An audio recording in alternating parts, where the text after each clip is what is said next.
So I actually did quite a bit of traveling, about 3,000 miles in less than a month, and it was back to back with only like a few days in between each trip. So I started out. This one will only take a second because it's only two slides. But I started out with my high school friends and picked up two of them at the airport, and we all went down to Osage Beach. So that was my high school friends, and this is a picture of a view that we have in Osage Beach, and it's our veranda where we stayed. So we had a lot of fun doing that. So we rented an Airbnb that was really nice. So anyway, that was a really fun trip. But the heart of my travels was really a lot of my travels was centered around Michigan, and I don't know if you guys know this, but Michigan is called the Mitten State, and if you get the outline, Yeah. you can see the mitten. So what I did, first of all, I drove almost till 2 in the morning to get to the Detroit area, actually Plymouth, Michigan, because my goddaughter was getting married. And actually she was already married, but this was COVID. So this is the invitation for all of my big family to get together and celebrate. So we went to Plymouth. And there's really a very cool, it's like an abbey. And I'm going to use my notes a little bit because I did a lot of writing down. So we went to this place called the Inn at St. John's in Plymouth. That's where there's a chapel there, place to stay, and that's where her wedding was. But it's a beautiful place in Plymouth, Michigan. And Yeah. so it's a great hotel. It's a great place for a wedding. But then I also am a foodie, and my brother lives in Dearborn, married a native Michiganan. I don't know how you say that. Michigander. And she actually grew up in downtown Detroit many years ago. Her parents came from Poland, and so they speak fluent Polish. She does too. And so she's a foodie, and she's really a great cook. So they are really good at recommending marketplaces and restaurants. And so this is a place in Plymouth, but I'm showing you this picture because this is what I think of when I go to Detroit. There are so many ethnic markets with these great food products, and you can get anything there. That's just, and I love going with her because she's a great cook and she goes everywhere to find stuff. So this Cantora Trattoria they have a restaurant, and their Italian restaurant was awesome, but their market was just as fabulous. So I'm just showing that picture to you because that's a lot of what I think of when I go to Detroit. You know, people say, oh, Detroit, but there's a lot in Detroit. So it's a fun town. And so I actually went after the wedding. I spent time in Detroit. So I stayed at the Aloft Hotel, and it's called at the David Whitney. And so they said, where do you want to dine tonight? And they said, you can go to the David Whitney home. And I said, oh, okay. And I said, tell me about the David Whitney home. And so they said, well, whoa, this is the home. This is a real adventure. So if you ever go to Detroit, I'm going to tell you a little bit about David Whitney. This house was built by lumber baron David Whitney. He was a lumber baron in 1894, and it was designed by a Detroit architect, Gordon Lloyd. The outside of the building looks a little pink because it is. It's South Dakota pink jasper is what it is, and it's 21,000 square feet, 52 rooms, 10 bathrooms. This is 1894 that it was built. 52 rooms, 10 bathrooms, 20 fireplaces, and an elevator. Now think about this. It's an elevator in 1894, and it's all lit with chandeliers and everything else. Well, David Whitney's friend was Thomas Edison, and Thomas Edison helped him with that house, which is really kind of cool. So Whitney was from Massachusetts, but they sent him to Detroit because they needed somebody in Detroit to help move that lumber along. Mm-hmm. And his company that he worked for dissolved, and then he just started taking over the lumber business and became very successful. Let's see. But it says that he was the largest lumber baron in the Midwest, and his house was at that time the largest, one of the largest, well, it was the largest house in Michigan, but in the Midwest as well. And there were not a lot of houses at that time that had that much technology or electricity. Mm-hmm. So so I'm going to go through some of the things. When he died, he had more than $15 million at that time, and he died in 1900. So I didn't calculate what the net worth would be today, but that's really pretty interesting. And one of his pallbearers was Hudson, who was the owner, department store magnate of Dayton Hudson. So that was also pretty interesting. Sarah, David's widow, lived there till 1917. And then the family allowed Wayne County Medical Society and some other medical associations that were near and dear to them to use the house until later on. And then the owner of Lionel Toy Company, Richard Coogan, bought it in 1979 and started renovating it. But later on, it was bought by a Chrysler executive, Bud Lieber, who revitalized it and turned it into a restaurant. And so now it's listed on the National Registry of Historic Land Sites. So I'm going to show you some pictures of the inside. So, I mean, the wood is just phenomenal because, of course, he's a lumber baron. So there's about 5 or 6 different kinds of wood and the carving and everything. Yeah. This is a picture of the menu and a picture of him that I took. And then here's like the one of the dining rooms. They turned all of it into dining rooms, except they did update the kitchen, and it's now a very up-to-date kitchen.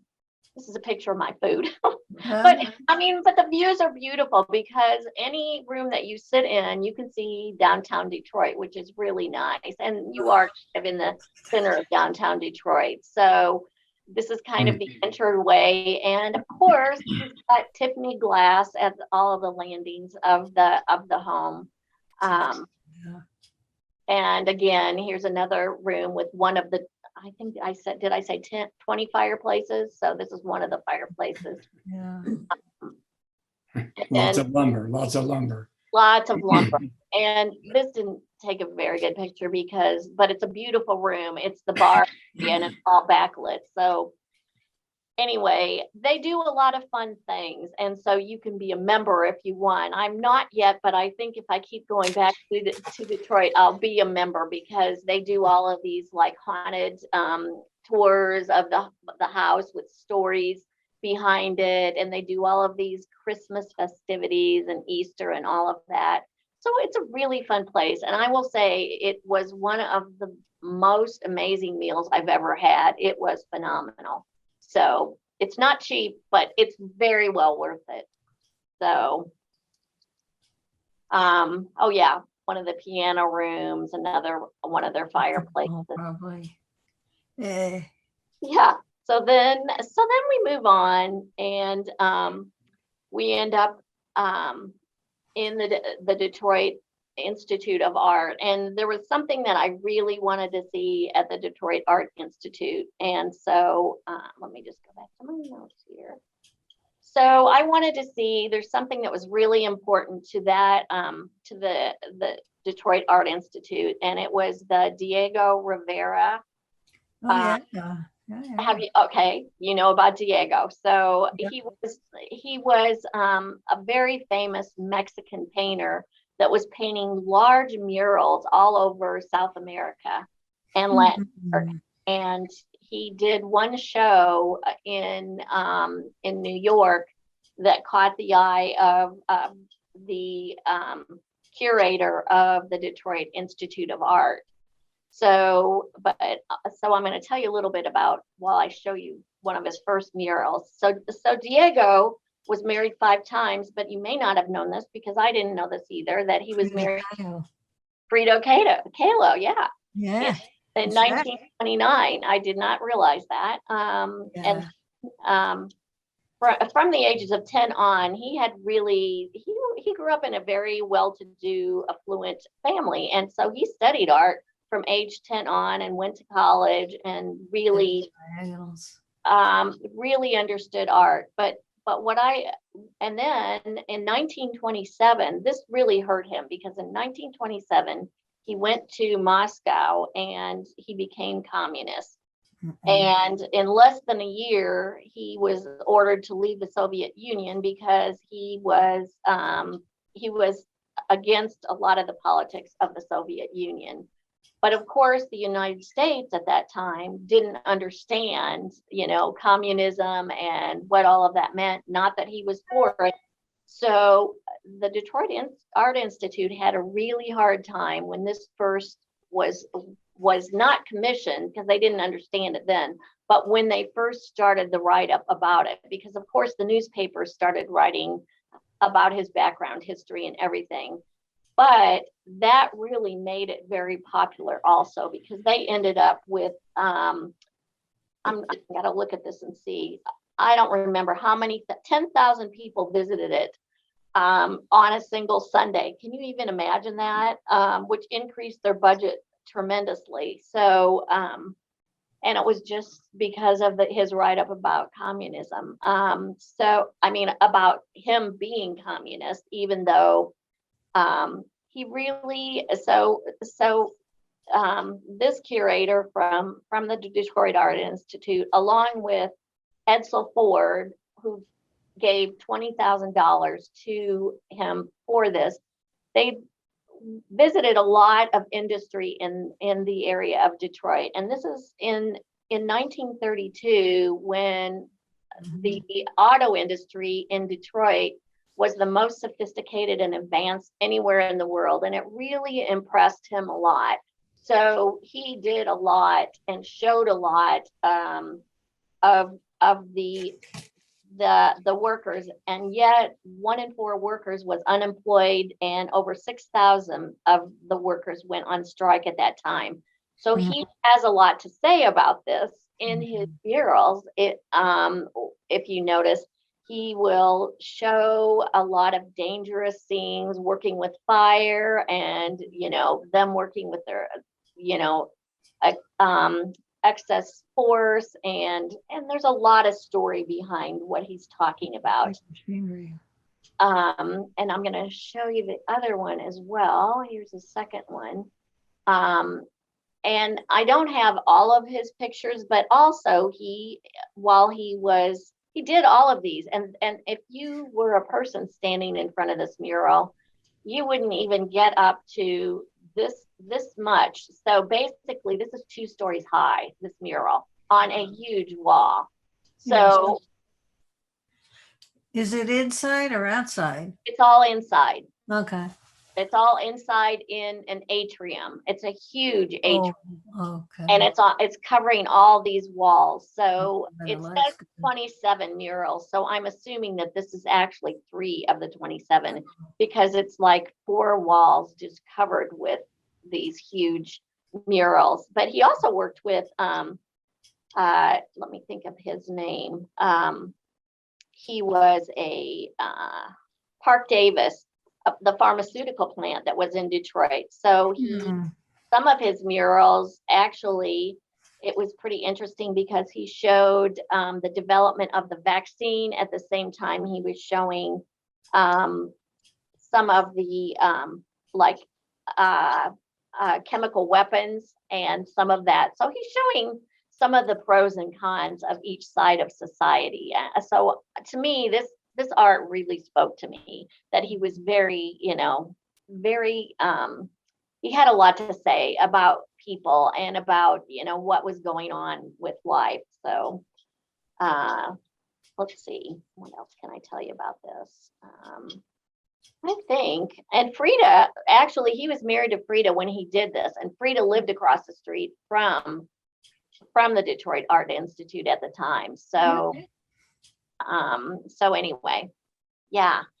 And so here's a picture he did of Edsel, who contributed $20,000 to do that artwork. And so this is a picture of Edsel Ford in 1932, done by Diego Rivera, which is Nice. cool. Yeah. So then my sister-in-law, well, I had to take this picture. It was in a parking lot right across. So I'm in a parking lot, but I'm looking across, and that's Windsor, Canada. So I mean, it's really cool to do that. And then my sister-in-law told me I should go to Belle Isle Park, which is beautiful. It's an island right, off of Detroit, downtown Detroit, and you take a bridge over the Macarthur Bridge to get over there to see it. And it's just a beautiful park. Let's see, what can I say about it? The city planned and developed it, and it was designed by Frederick Olmsted. Does anybody know that name? Yeah, vaguely. He developed Central Park in New York, and he also landscaped the Biltmore and several of the other Vanderbilt homes. Okay. I just finished a Gilded Age book on the history of the Vanderbilts, so it was pretty interesting. So he designed the park, and the park has a lot to offer. It's 987 acres. And a lot of people in the summer will go and walk around the park. It has an aquarium. It's got a conservatory. It's got a Great Lakes Museum, giant slide, picnic area. It's got Belle Isle Nature Zoo. And there's 3 lakes in the park. Yeah, cool. Yeah, so there's quite a lot to see there, and it's kind of fun. So this is the Macarthur Bridge. I'll show you a closer picture of it, but that's how you get over to the park. And then that's just a map of it. And so this is actually being on the park and driving, and it just looks, if you didn't know, you would think you were just in part of downtown Detroit. So some more pictures of the park and the fountain, but it's not running right then.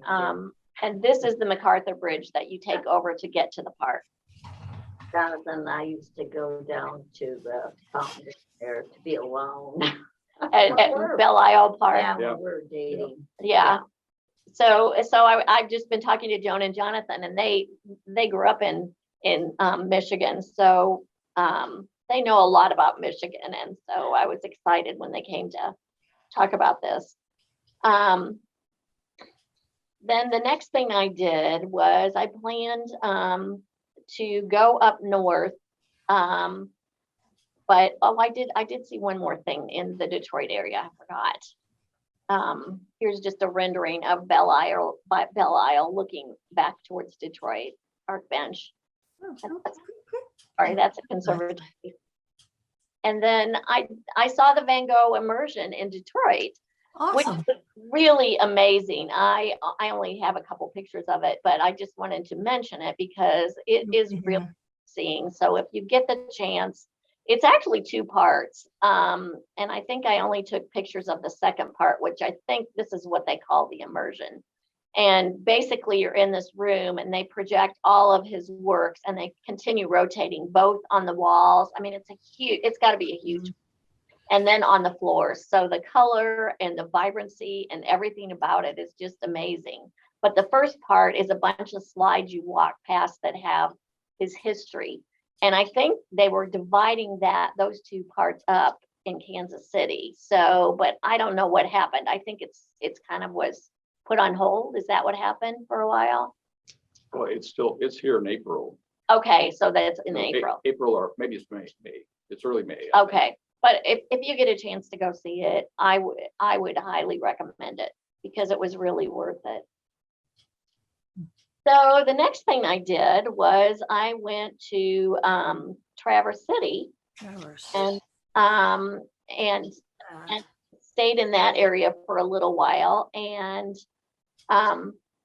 So there's a street sign. So Front Street is the main street in Traverse City, and it's really a fun area with shops and wineries and a lot of different things. Cherry Republic has a store there. If you guys like Cherry Republic like I do, I was excited to see it there, and so I went in there. Anyway, this is downtown Detroit, and then this is a rooftop that I'm looking over, and I sat and watched the sun go down and had a glass of wine. It was so much fun. It was just beautiful looking over the lake and watching the sun go down. And this is just another picture of Traverse City and that area. Let's see what I have here. And then Oh, I loved this because I was walking down the Front Street and it had rained a little bit, and I was going to cross the street, and I looked up and I went, oh my gosh. And I stopped and I started taking pictures, and then everybody else stopped and looked and started taking pictures. It was just great to see that yeah. rainbow. Perfect. It was a sign I was supposed to be there. Yeah. Marilyn, what time of year were you there? I was there in September. Oh, It that's a It good was time. perfect timing because I Yeah. couldn't get on Mackinac, which I'll show you pretty soon, until after Labor Day. So, which was the perfect time to go. So if you really want to go, it's not as crowded, and this was a good time to be there too in Traverse City because the weather's beautiful in September, and the kids are back in school. So now that we're retired, we can take advantage of that and not be around long lines and stuff. Mhm. So I would highly recommend, in September, because the trees are beautiful then too, because they are later than we are. So that even makes it better. So, Earlier. and then after I went to Mackinac, I drove through Empire, Michigan, and there's the sand dunes that are called the Sleeping Bear Sand Dunes. And I didn't get to do as much exploring, but there was so much on my list, and I got to go back because I didn't even get through half of what I wanted to do. I wanted to go to the Gerald Ford Library, and I couldn't go to it. And so anyway, so Sleeping Bear Dunes, this is all I have on this, but it's really cool because if you've got young kids that you want to take to someplace, or if your grandkids want to go someplace and explore, it's beautiful. It's like 35 acres of beautiful beach and white sand that you can explore and hike around or bike around. So that's really a fun area. And then before I went to Mackinac, I thought, there's so much wine around here. I want to go have dinner and check out some of these places. So I found Black Star Farms Winery and Inn in Sutton's Bay, and that's a beautiful place. And so I'm going to go down to it, see my notes, what I said about it. So you can stay there, or they have a whole farm, and you can actually, it's like a bed and breakfast. They have farming, they have events. I'm going to show you some more pictures of it because it's pretty amazing. Oh, Yeah. that's nice. So this is the farm and the pictures, and this is not a picture I took. I wish I could say I took that picture, but it's probably a drone that took it, but it's beautiful.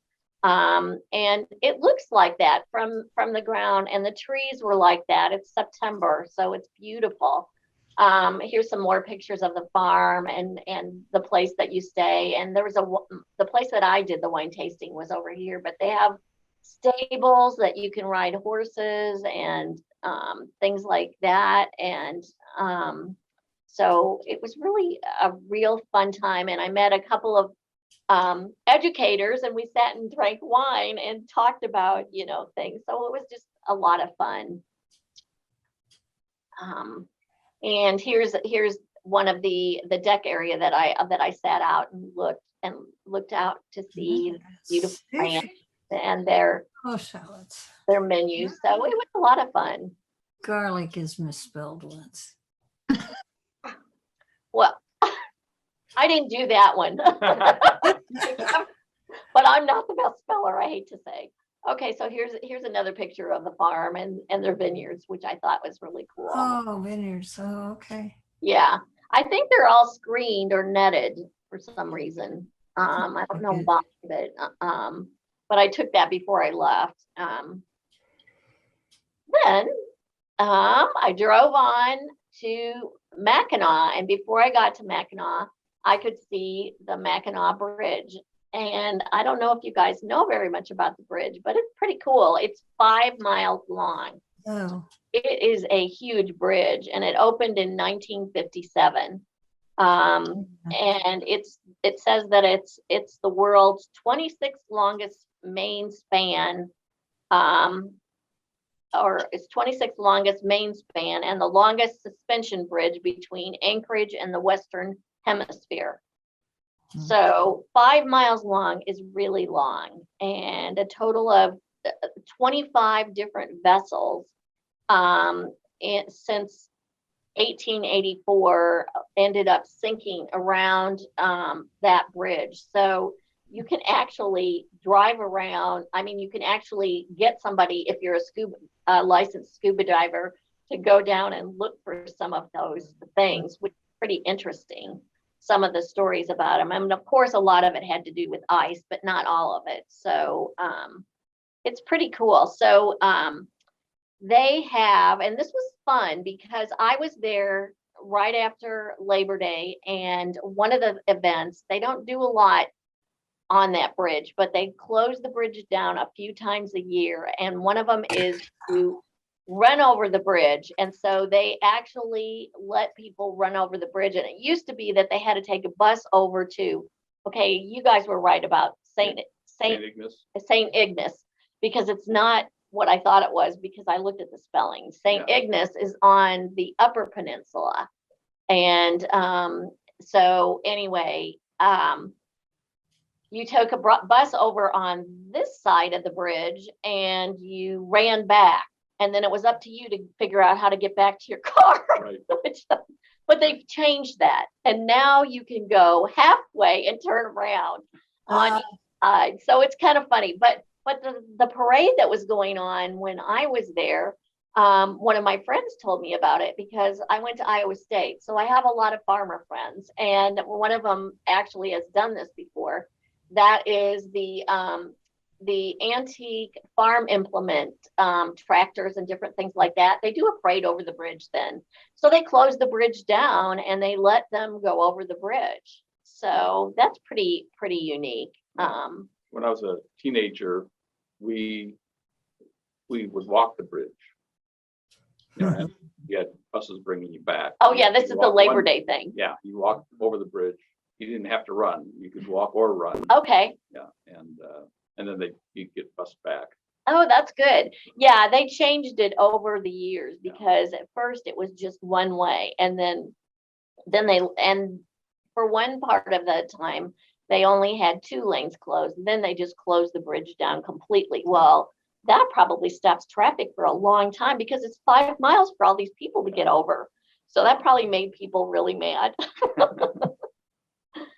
So let's see, what else can I tell you about Mackinac? Is there anything else I can tell you? I don't think that's as far as the bridge. I think that's about it. But at before you go over the bridge, you're actually catching Shepler's Ferry, and this is Mackinac City. Oh, I spelled it wrong, and I'll show you what I mean. I think I corrected it here. oh my God. Mackinac City is spelled with an AW, but Mackinac Island is spelled with an AC. So this is spelled wrong because Mackinac City is AW. I did not know that until I was researching it, and I went, oh. So this is by Shepler's Ferry, just like this. So you pull in, and it's huge, and they pull your luggage out, they tag it, they get it ready to go on a ferry, and they have it all organized. So then you go park your car and you get in line for the ferry. I had already bought my ticket online, but you can purchase it there as well. And get online, and you line up right here, and you get on this ferry. And let's see so this is another picture of Mackinac City. And then, of course, the water tower of Mackinac City. And then we're actually on a boat, and this is what it looks like when you're coming up on Mackinac Island. All of the Victorian homes, all this really cool. It's beautiful. I mean, this is just, to me, was probably the highlight of my trip because I absolutely loved Mackinac Island. It was so peaceful. You're going to talk about automobiles, aren't you? Yes. So, just for a brief period, it wasn't very long. I think it was even only a year or two that they allowed automobiles on. And the reason, I don't remember the reason they allowed them on, but probably getting food and everything else transported around, but it scared the horses. So then they said, nope, we're not going to let any automobiles or anything on the island. The only exception is, and this sounds kind of interesting, during the snow season, they will allow snowmobiles on there, and they can ride around and stuff. But you either have to ferry your snowmobile over, or in February, when the ice is totally frozen, you drive your snowmobile over the ice of I think it's Lake Michigan. Okay. And so they mark the lake with these Christmas trees so you don't get lost going over this ice to get to the island. But it also tells them if the Christmas trees are gone, then the ice has melted and you shouldn't be going over it anyway. They do not recommend it, but people do it.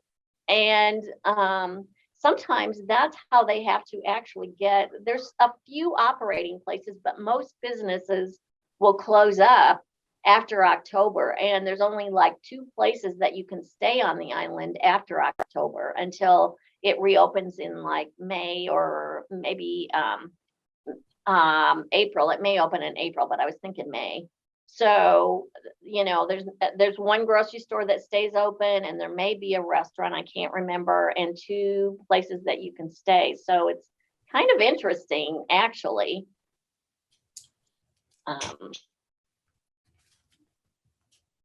We were on the island. The one, I think it's only happened once or twice, but we were on the island at one time when the power went out. Oh, They Wow. lost power to the entire island. Really? Wow. Did it last very long? I think they had it back up and running pretty fast. Hmm. Because the cable was cut or something going to the mainland. What do they use for a generator, I wonder, Jonathan? I don't know. I don't know. Well, some of the restaurants, remember. Well, had that's those right. Fires going for hot dogs. Yeah, I mean, that's you true. couldn't That's use true. credit cards or anything. You had to have cash. Yeah. Well, and I'm sure in the winter time, because if there's a few places open, they probably, I don't want to say it was out for 5 or 6 hours.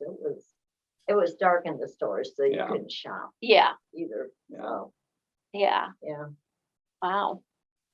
So you end up at this boat dock, and they take if you're at a certain hotel, I mean, there's a lot of Airbnbs, these beautiful homes that you can stay in. I stayed at the Bicycle Inn that was right by the boat dock, and they delivered my luggage there. But I just got on a carriage and did a carriage tour right when I landed on the island because they recommended that. And I just thought that would be a good way to get my bearings and go around there. You can bring a boat up. There is a boat dock there, and you can moor your boat there if you want. Mackinac Island is a state park. They are actually the second state park in the country. The first one, was, let's see, national park. It's now, let's see, national. Let me find it. History. Okay, somewhere on here I have that. Wherever. Well, I'll tell you about it when I find it in a minute. I can't. But I think it's.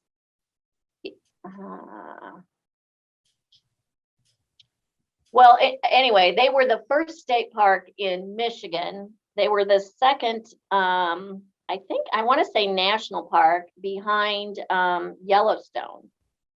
So, and it was shortly after Yellowstone that it became that. Let's see. Let's just kind of go through Mackinac. So this is a picture of what a lot of Main Street looks like. I didn't take a picture of the horses, but there's a lot of horses and a lot of carriages. You can rent horses or carriages yourself and drive them, but you can also catch them to take a tour or to just get your own personal tour if you want to create your own tour. And use them also as a taxi to take you on different places on the island.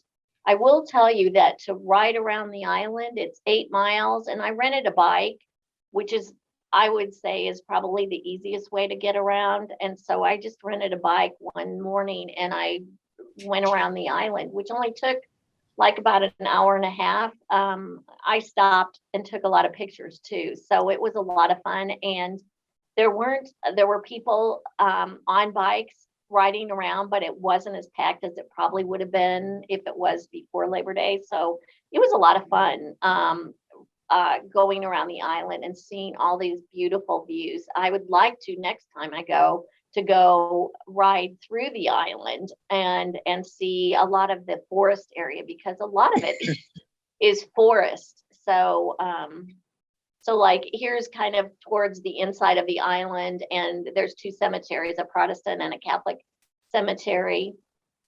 And here's another Mackinac Island arched rock that's a feature that's been there for thousands of years.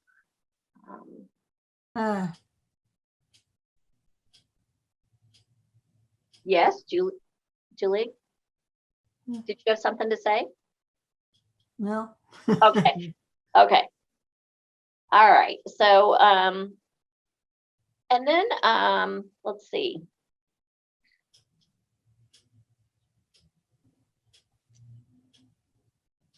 Here's some more beautiful pictures. I was higher up on the island taking some of these pictures, and the water and the sky. You almost can't see the difference because it's so beautiful. Yeah. And again, in the forest, and you can see Fort Mackinac, the rock trails, the cemeteries, Fort Holmes, all of that. It said that it was established in, the mission was established in 1670. And then they moved, the mission moved to Mackinac City. And French soldiers constructed the fort for fur trade in the upper Great Lakes in 1708. And then in 1761, the British soldiers took control after the 7-Year War. Yeah. And then in 1779, the British moved the fort back on the island. Can you imagine? They moved it back on the island. So that must have been a feat in itself. And then between 1812 and 1815, the war between the British, in the middle of the night, the British came, oh, that's when the Americans had it. The British came on shore and brought their cannons in the woods and outnumbered the Americans and took it over in 1815. And then in 1820, I don't know if you know the name Astor, John Jacob Astor the fourth, but I just finished a book about the Vanderbilts. And so Astor was the most, his wife, Ava, was the most social of the New York jet set. And that was his wife. And he started the fur trade. And so that's how he made his money, was the fur trade. And he started it there. And he ended up getting the furs from everywhere, from Illinois, Michigan, Wisconsin, Minnesota, and bundling up the furs and sending them back to the East Coast and Europe. And that's how he made his money. So, and then in 1895, the U.S. Army removed the soldiers from the fort. And it does say that they became a national park, and Yellowstone was the first national park that's was there. And then in 1902, let me see if I'll find the picture of it. I'll show you the governor's summer home in a minute. But this was really interesting, and I read a little bit about this, and I actually just bought the book because I want to read it. It's so Constance Fenimore Wilson. I don't know if any of you know, she was a writer, and let's see if I can find that. Let's see. She was a writer in the 1800s and 1890s, and she wrote a lot of let's see when she wrote. Okay, so she was 1840 to 1894, and she was prominent Cleveland family, and she summered in Mackinac Island, and it inspired her to be a professional writer. And in 1875 she published her first volume of short stories, The Castle to Nowhere, Lake Country Sketches, based on Mackinac Island. And then her first work was, her first novel was published about Mackinac Island in 1880. And she ended up moving to Italy, and there's suspicion that she ended up committing suicide, but she also had a fever and was very ill at the time, but somehow she fell out of a 4-story window. So her nephew, in commemoration for her life, built this memorial, and it has little park benches around it, and the view is just absolutely beautiful. So I think it's a really nice tribute. So there's a lot of really cool history on that island. This is a picture of the fort, and if you're looking down, you're looking over these trees. This is a picture looking down over the trees towards the church area, and this is actually the dock where you can moor your boats. And another view from the fort looking down, and the lighthouse. And this is looking back up at the fort, but this is called Marquette Park. And then right across from it is the visitor center. And again, this is all on Main Street. So everything is pretty much in walking distance. If you want to walk, you can do that, take a bike, rent it, and ride down it. There was also a race going on, and that's right in that same area in front of the park. So I just took a picture of it because I just thought it was kind of fun. And that was a day that they ran all the way around that 8-mile island. And so I thought that would be fun sometime.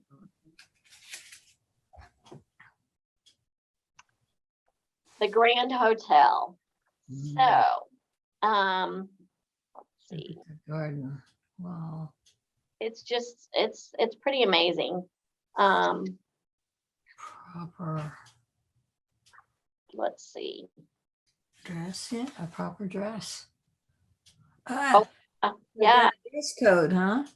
Oh, they have a dress code. And so, so let's see. So this is the inside. So this is one of their restaurants. They have, I don't know how many restaurants they have in the hotel itself. But they also have, the Ford has a restaurant, and that's where I ate and looked out at that view that I took the picture from. They run that one. They run one below the hotel, and there's one that I want to go back to. It's in the woods, and that one's, this couple that I talk to go back every year, and they eat at that one. They say it's really nice, and I'll show you a picture of that in a little bit. But this is kind of a picture of the inside of the hotel. I mean, just everywhere you look, it's like jaw dropping.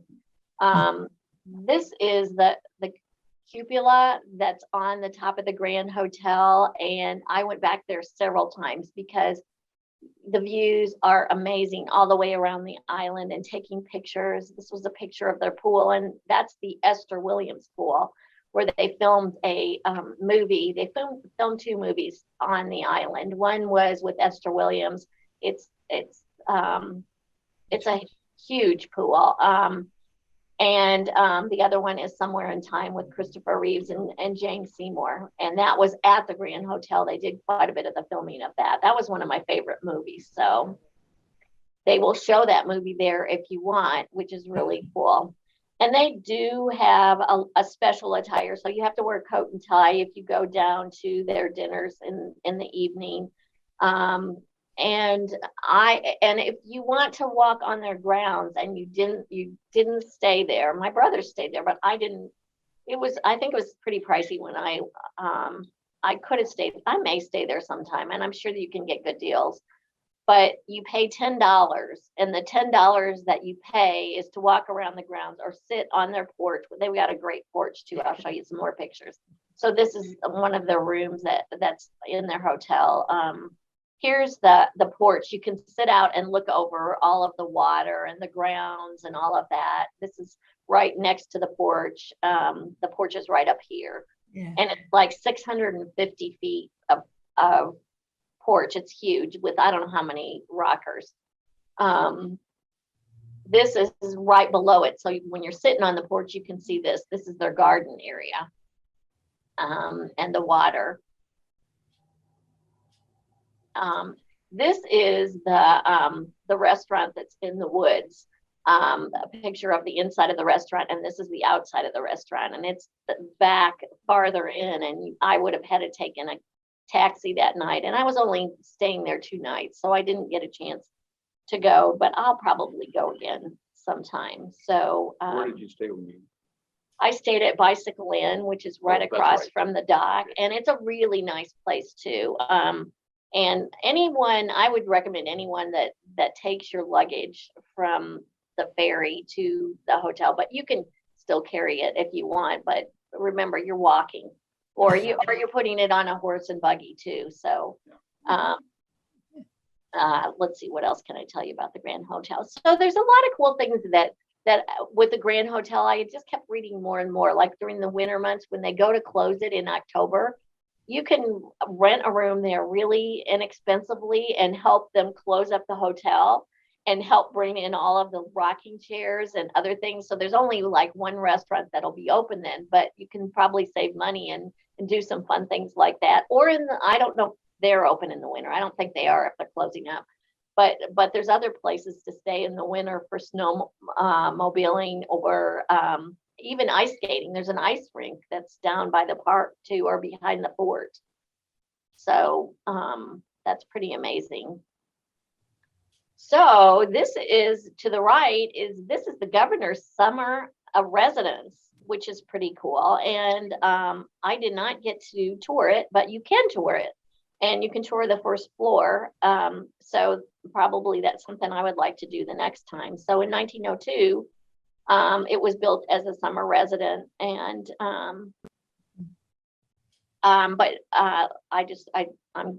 think I have my notes a little bit mixed up, but like 80% of the island is owned by the State Park Commission. So a lot of it, including the residents, is taken care of by them. So there's not a lot of private land that's there on the island. It's mostly parkland.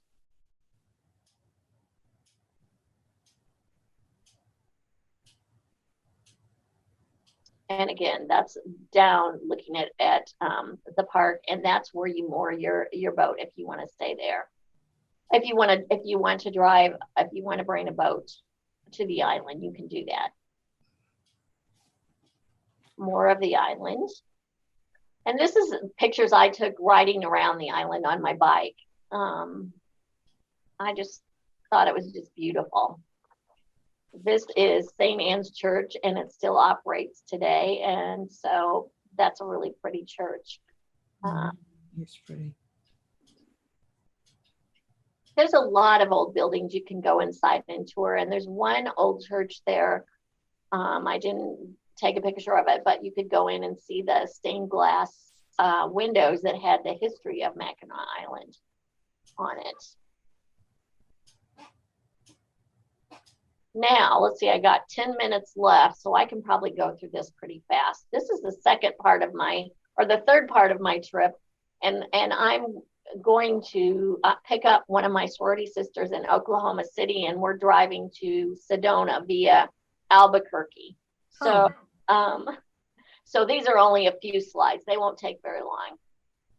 So in Albuquerque, there's a really cool place called Casa de Ruz, and it's actually a restaurant, but it's supposedly the oldest home that was built. They think it may have been built by one of the initial residents of Albuquerque, and so it was built in 1706, and they said that they could tell because of the thickness of the walls. They were like 2 feet thick in some areas, and because of some of the adobe that they used, it was a wetter adobe that was around the Rio Grande at the time. So they've kind of dated it back at that time, and it was done. It was built by the Ruiz family, and in 1706, and then until, let's see, just recently.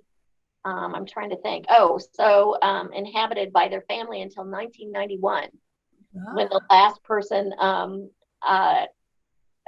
died. And so then they sold it, and turned it into a restaurant. So it's a really fun restaurant, and it's a very good place to try. So that was kind of fun. That's just, it talks about the Ruiz house, and that's part of their menu. So I just thought I'd put it on there. You can't read it, neither can I. So then I have been looking for a rug for a long time, and I met this gentleman. His grandmother wove this rug, and he was running the shop, and I'm a weaver, so I really appreciated it. And so I bought this rug, and it folded up really small, and I could bring it back home. So Cheryl and I bought a rug on the way down to. So it was so much fun, because I've been looking for over 10 years for this rug, and this was the rug that I knew that was it when I saw it. So it was fun. Yeah, that's a beautiful rug. Yeah, thank you. And it was fun too, because he took a picture. The gentleman that was running the store took a picture with us holding it to give to his grandmother, who's still alive and still weaving. So I just thought that was really cool. Then Cheryl wanted to go on this Sandia Peak Tramway, and that is something I would recommend if you go to Albuquerque to do. You take a tram that goes on top of the mountain, so you can overlook all of Albuquerque. It's pretty cool. And actually, if you have the patience, it would be a really cool thing to do for the balloon festival, but there's such a long line. They say the backup would be amazing. And we were just one day away from the balloon festival, but Cheryl had to go home to feed her dog. So, I mean, she had to get her dog out of the kennel. That was what. So here's a picture, and I'm taking a picture of the other tram going the other way, but this is kind of the views that you see, which is pretty amazing in itself. That's another picture seeing a lot of I think that may even be the video. I have one with a video. I think that's the video, and it shows, it's breathtaking. For over 20 minutes, you get to see, everywhere, and you can see close up as you're going up a lot of the animals and the habitat and the trees and and all of that, which is really, I would say, a really great experience. If you're afraid of heights, I don't know. I think I'm afraid of heights, but it didn't bother me. So Different. then, as we're going from Albuquerque, we drove from Albuquerque to Sedona, but I'm trying to think of the town Flagstaff. We drove through Flagstaff, and Flagstaff is a place you don't want to drive at night. Oh my gosh, it's absolutely beautiful, but it's windy, curvy roads that are very narrow with a lot of drop-offs, and I just think it would be really scary at night or on ice. So I would just say I would love to go back and visit, because it was absolutely beautiful. So, well, we took a trolley tour, and I'm just going to give you a couple highlights of Sedona. So this is Chimney Rock. That was one of the places in Sedona. I think the next one, oh yeah, this is the Chapel of the Holy Cross. This is an amazing amazing place to see in Sedona. I would highly recommend this. And I bought a book because they have a gift shop. So I bought a book about the story of the Chapel of the Holy Cross. And it was conceived by Margaret Brunswick Stroud in 1932, and she was very wealthy art student, and had conceived this when she was going to school in New York City, and drew a picture of a church that was contemporary, because she just left her church in New York City and looked up at the Empire State Building and said, okay, this Baroque look of the church is just not, what we need to represent the church in a different way. It needs to be more contemporary. So then she met with, she's from California. She met with Frank Lloyd Wright's son, and they talked about it. He helped her draw it a little bit, but the Catholic Church wouldn't let them build this idea or concept in California. And so later on, they bought a place in Sedona, her and her husband. Here's another view of that cathedral. It's just set perfectly in this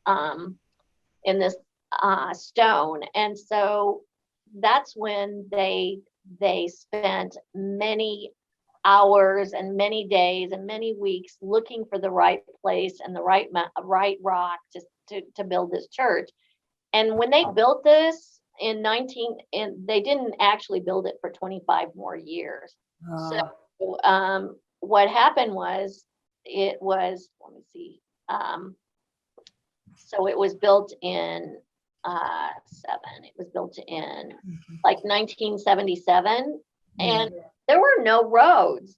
This was Sedona wasn't developed. There weren't even 50,000 people there. There's no electricity. There's no roads there. Can you imagine building a structure like this with cement and concrete that needs water and everything else to build it?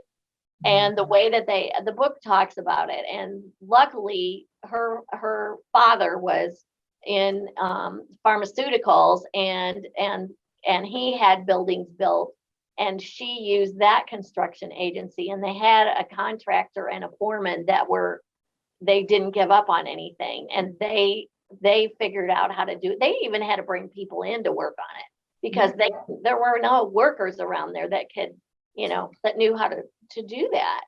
So here's a picture in front of it, and you can park. There's several levels down that you can park, and then you walk up this till you get to look inside the chapel from these doors. These are doors that lead in, but I'm even looking this beautiful landscape from that far up. It's amazing. And then the view out when you go in the chapel is pretty amazing too.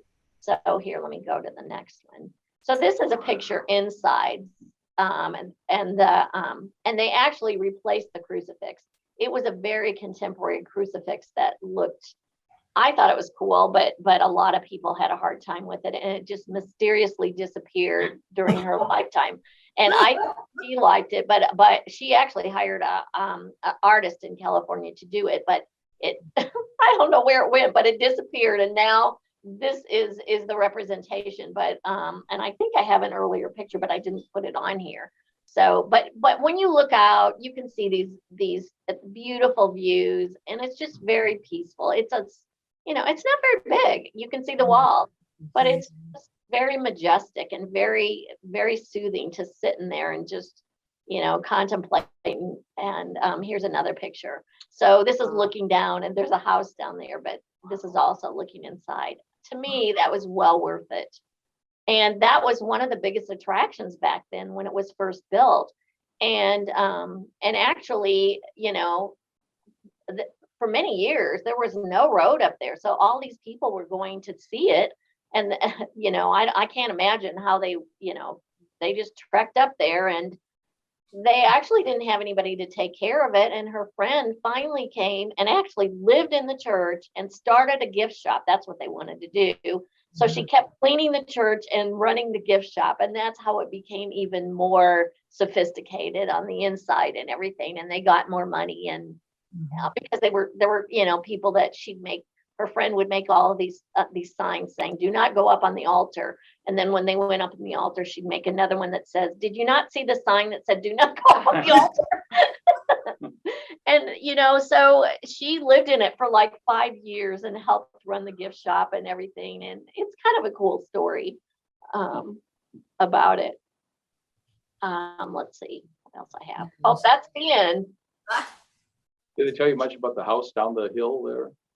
I don't know anything about that house down the hill, but there's a lot of houses like that in Sedona that are pretty amazing. So I wondered about that house.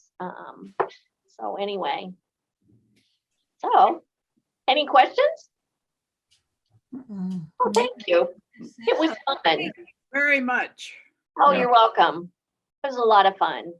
Not a question, but a comment. You know, there's I think you touched on it, but you know, there's a fort on the island and there's a fort in Mackinaw City. Okay, So there are so two separate forts there.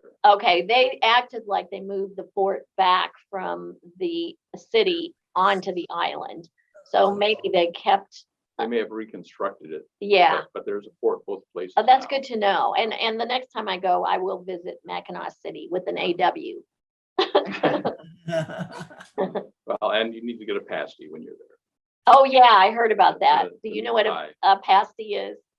So it's a I think, is it mostly Mackinac City that you buy the pasties? Yes, Okay. Well, Upper Peninsula too. yeah. Oh, we yeah, have the Upper big old- Peninsula. yeah. So I think it was, you talk about it. Well, it's a meat pie that was made for the miners that they would put into a container and take down when they went into the mines, copper mines, et cetera. And it has stewing beef in it. It has sometimes Potatoes, potatoes, carrots, sometimes rutabagas. you can put Turnips. turnips and He's from that area, so he probably knows what he's talking about. John? Yeah, yeah, I make them.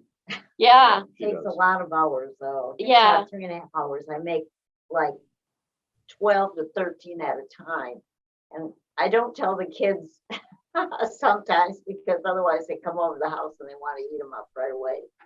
And it takes a lot of work, but they're Yeah. so good. Okay, Yeah. that's on my bucket list of the next time to do. I have so many things on my bucket list, Yeah, so you'll they're see, really, this really will be good. continued. Wait, what are those things called? Pasties, Mhm. Pastees, I think is how they're spelled, aren't they? No, We do it Pastie. IES. Oh, IES, Yeah. okay, maybe that's it. Yes. There's some places in the Lower Peninsula you can buy them, and I think it may be a Croatian dish that came over. Miners were from. I think Croatia. I read that it was Croatian. Yeah. And I actually stopped at Hamtramck, because my sister-in-law is, Polish. And, so I always love to go there because that's a lot of Polish. Yeah, my aunt lived there and my grandfather worked in the mines and my mother was born and raised there.